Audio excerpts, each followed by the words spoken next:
حضرت عائشہ صدیقہ رضی اللہ تعالیٰ عنہ فرماتی ہیں، تفسیر روح البیان میں موجود ہے، کہتی ہیں ایک دن حضور اچانک میرے ساتھ آرام فرماتے بستر سے اٹھے نکل گئے۔ ہمیشہ نبی پاک علیہ السلام کا طریقہ مبارکہ تھا، جب رات کو تہجد کے لیے اٹھتے تو کہتے ابو بکر کی بیٹی حق تیرا ہے، وقت تیرا ہے، پر اگر تو اجازت دے تو میں اپنے اللہ کو راضی کر لوں۔ آج حضور نے پوچھا ہی نہیں، بستر سے اٹھے چلے گئے۔ کہتے میں اٹھی، میں نے دائیں بائیں دیکھا، محبوب نظر نہ آئے۔ حضور کی طامت استعمال شدہ پڑی تھی، وہ طامت میں نے اٹھا کے اوڑھ لی اور میں نکل گئی حضور کو تلاش کرنے۔ کہتی ہیں جب میں باہر گئی مسجد نبی شریف کے ساتھ جنت البقیع کی جانب، نبی پاک سجدے میں تھے۔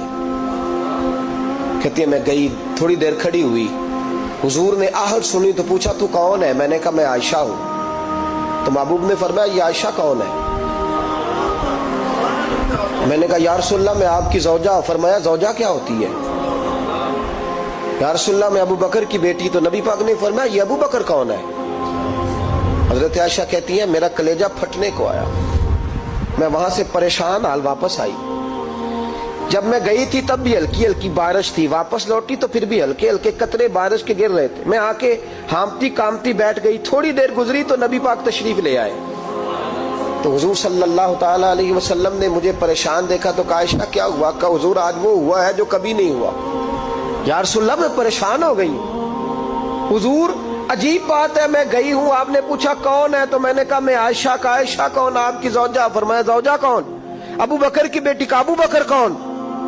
اور پھر حضور میں گئی ہوں تو میرے کپڑے بھیگ گئے، آپ آئے ہیں تو کپڑے خشک ہیں، سمجھ نہیں آئی۔ تو لفظ سنو حدیث کے، نبی پاک نے فرمایا عائشہ لی مع اللہ وقت، میرا اپنے اللہ کے ساتھ ایک وقت ہوتا ہے۔ کس کے ساتھ؟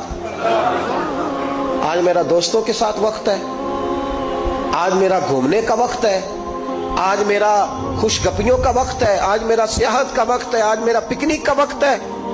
میرے نبی پاک نے فرمایا لی مع اللہ وقت، عائشہ میرا اپنے اللہ کے ساتھ، میرا اپنے اللہ کے ساتھ ایک وقت ہوتا ہے۔ اس وقت نہ وہاں کوئی فرشتہ آ سکتا ہے، نہ کوئی نبی اور مرسل آ سکتا ہے۔ جب فرشتہ اور نبی نہیں آ سکتے تو عائشہ اور ابو بکر کیسے آ سکتے ہیں؟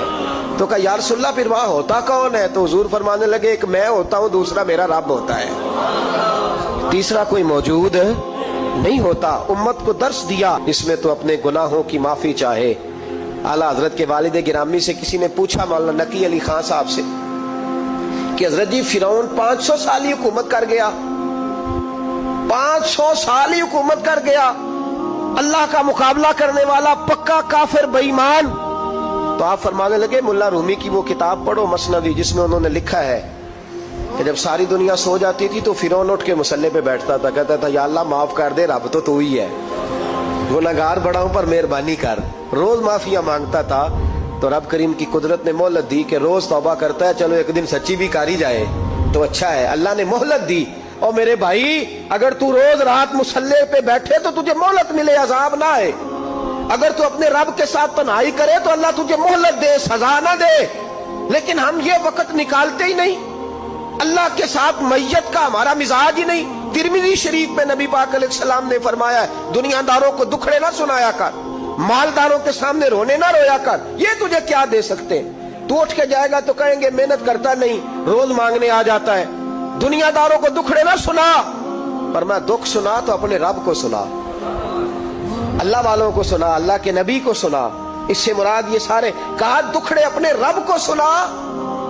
اگر تو اپنے رب کو دکھڑے سنائے گا تو تھوڑی دیر ضرور ہوگی، لیکن ایک دن ایسا ضرور آئے گا، میرے مصطفیٰ کریم فرماتے ہیں رب تجھے دنیا سے بے نیاز کر کے مالا مال فرما دے گا۔ دھوکے کا مزاج نہ بنا، کینچی لے کے نہ گھوم کے کیسے جیب کٹ سکتی، اللہ کو دکھڑے سنا۔ حضرت عائشہ عرض کرنے لگی حضور چلیں یہ تو سمجھ آ گئی، لیکن بارش مجھ پہ پڑی آپ پہ پڑی نہیں، تو کہا عائشہ تم نے اڑا کیا تھا؟ کہا حضور آپ کی طامت۔ فرمایا بارش کوئی نہیں تھی، جب تو نے میری طامت لی تو خدا کی رحمتیں تم پر برسنے لگ گئی۔ تو حضور کے وجود سے لگی ہوئی چیز کوئی اوڑھ لے تو رحمت برستی ہے، تو میرے نبی کی مسجد چومنے سے کیوں رحمت نہیں برستی؟ جالی چومنے سے کیوں نہیں برستی؟ جہاں جہاں حضور رکے، جہاں جہاں نبی پاک ٹھہرے، وہاں جانے سے کرم کیوں نہیں ہوتا؟ ایک وقت 24 گھنٹوں میں ایسا لایا کر جس میں تو اپنے رب کو دکھڑے سنائے، جس میں تو دعائیں مانگے، جس میں تو عرض و نیاز کرے۔